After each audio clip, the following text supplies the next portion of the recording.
Pretty neat. Let's up the game just a little bit further. This is an 4x8 grid with 8 bombs in it. That means every fourth square has to be explosive. Let's try. Whew. Got lucky, didn't blow up on the first turn. Oh, but now we've got a 3 going on. Let's see what that means. So this 3 is touching this square, and this square, and this square, and this square. That's pretty good information. That tells us that most of the bombs are right in this area for all the ones that are touching here on the edges. Let's see if we can logic out where some of them could be. So this one is touching both of these. That means that only one of them can be a bomb. And that means that with this 3, since it's only touching these 2 and 2 other squares, it has to be this one and this one. You get me? So 2 of them, 1, 2, and then 1 of these, but we don't know which. So let's continue on. This one, that's fulfilled by this bomb right here, and this 2 could be fulfilled by either of these. So let's move on to the next number. We have a 1. Oh, must be there. And a 1. Perfect. That means that here is not a bomb. Let's make sure we counted that correctly. 1, 2, yep, okay. Bam, 4. Ooh, that's a dangerous one. 1, 2, 3, and the only other one that's touching it is this 4th.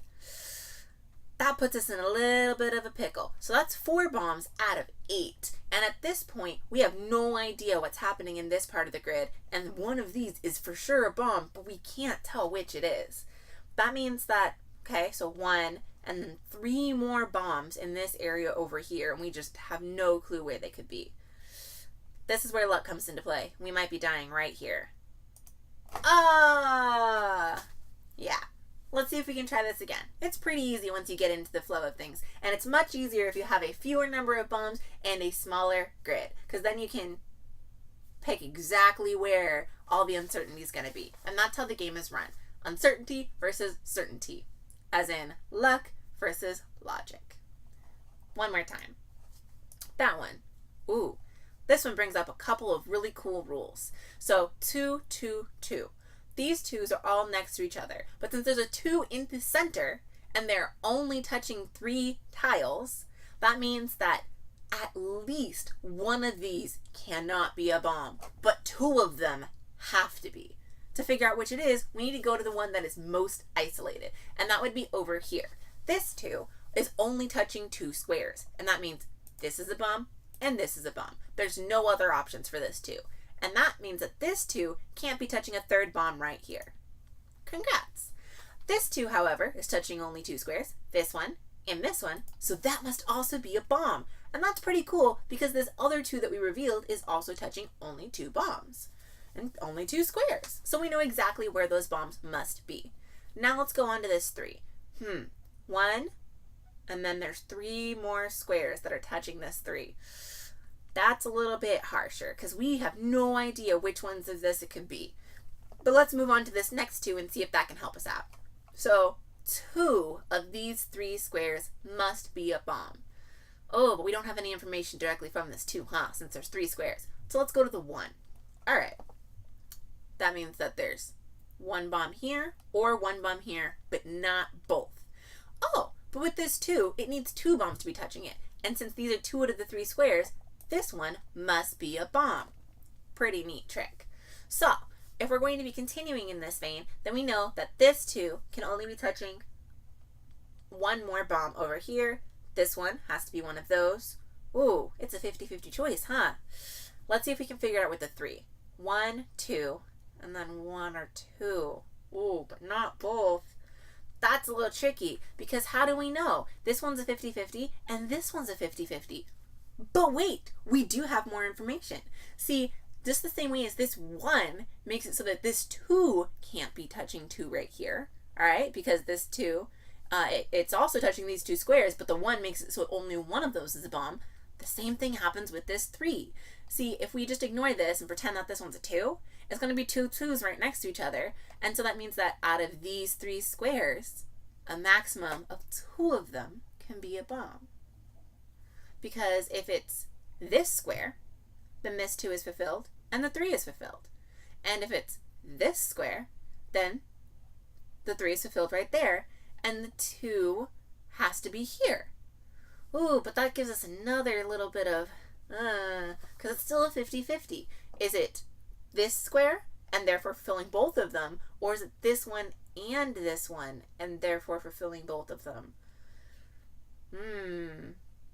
I don't know the answer to that one. That's what we call it, lucky guess. So we can either choose 1, 2, or 3.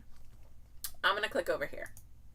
Hey, it tells me absolutely nothing because it's basically surrounded by explosions. That's great. So I have to do another lucky guess. Thanks, game. All right. Let's see if we can figure this out. So 3. 1, 2, 3. Has to be 2 of them, but not all 3.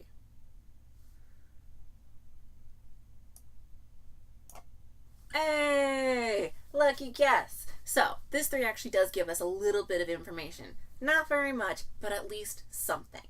It means that there are 2 bombs that it is next to that are not currently marked. So that could be this bomb over here, or it could be anywhere over here. We do know that at least one of them has to be over here because it has to touch this 1.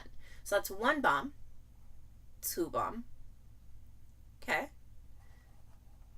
And oh, you know what? We have no idea where this one could be, because it could be here, or here, or here, or here.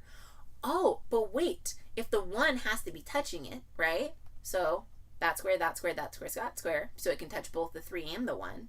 That means that these guys over here. We just got so much new information, guys. This is it. We can figure out the puzzle now. So this 1 is touching 1 bomb. Boom.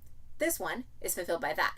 This 3 has a bomb there, and a bomb there, and 1 more bomb. This bomb actually has to be over here because these 1s are touching a bomb, and this 2 and a 3 are also touching bombs. This 1 can only be touching the 1 bomb right here. So this square, it's touching 4 bombs. That's crazy. That's so much information that we have now. So we can only have 3 more bombs on the entire rest of this grid. 1, 2, 3, 4, 5, and then 3 that we don't know where they are. But one of them has to be up here. And then there has to be 2 minimum in this area. Okay? And so this 4 has to be touching 2 of those, but not all 3 of them. So let's try with this 3 in this corner. All right, it's touching 1 bomb here and only 2 other squares. That's great news. That means we know that this one's a bomb and we know that that one's a bomb. And that means that the 4 is touching 1, 2, 3 bombs already. Fantastic. We're so close to finishing this thing. So the 3, this 3 right here. 1, 2, and either this one or this one. Well, we know that this 4 can only touch 1 other bomb, right? So it has to be this one or this one because the 3 has to have it be those ones, and this 4 is touching both of them. So this one is not a bomb. Oh, look, we revealed another 3, but this 3 is already touching a bomb here, here, and here. That one's this isn't a bomb. Did we count that correctly? 4, 1, 2, 3, 4. But the 3 says 1, 2, 3, and it can't be then. So looks like our logic is following through so far, and only a little bit of luck to get us there mid-game. So 3, 1, 2, 3. Boom. That's all of the bombs, because there's only 1 that can be touching them, 3 for there, 4 for there. Hey!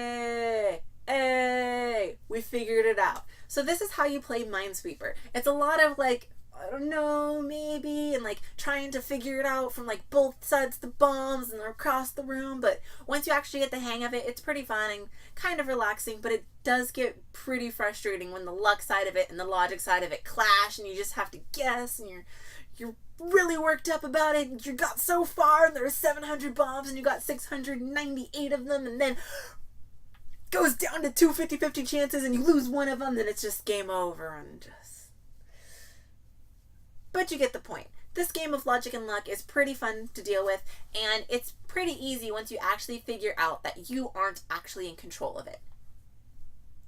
It's just how the game works. Well, I hope you enjoyed this lesson, and we're going to continue it for the rest of the week because Comet is napping, and I'm going to take full advantage of that by doing whatever I want on the channel. See you tomorrow, nerds. Bye. Live long and prosper.